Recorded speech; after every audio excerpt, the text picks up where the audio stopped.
Tigil ang kapulisan sa rehiyon ng Cordillera sa pagsugpo sa ilegal na droga.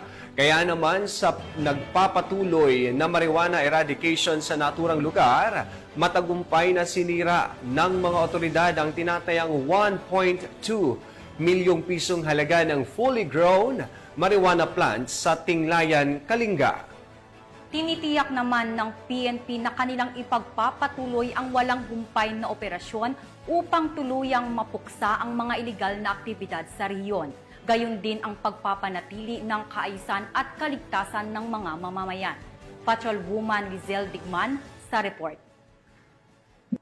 Resulta ng mas pinaigting na kampanya ng Police Regional Office Cordillera Administrative Region laban sa pagtatanim at pagbebenta ng marijuana na diskubre at sinira ang tinatayang 1,200,000 na halaga ng fully grown marijuana plants sa Tinglayan, Kalinga nito lamang ika-28 ng Hunyo taong kasalukuyan. Ang matagumpay na operasyon ay ikinasa ng 1st Kalinga Provincial Mobile Force Company, Tinglayan Municipal Police Station, Provincial Drug Enforcement Unit ng Kalinga Police Provincial Office at ng Philippine Drug Enforcement Agency, Kalinga. Ang operasyon ay nagresulta sa pagkatuklas ng isang plantasyon ng marijuana na may tinatayang lawak na 600 square meters at may nakatanim na 6,000 na piraso ng fully grown marijuana plants na nagkakahalaga ng tinatayang 1,200,000 pesos standard drug price. Bagamat walang nahuling cultivators, agad na binunot at sinunog ng mga operatiba ang lahat ng marijuana pagkatapos ng kaukulang dokumentasyon.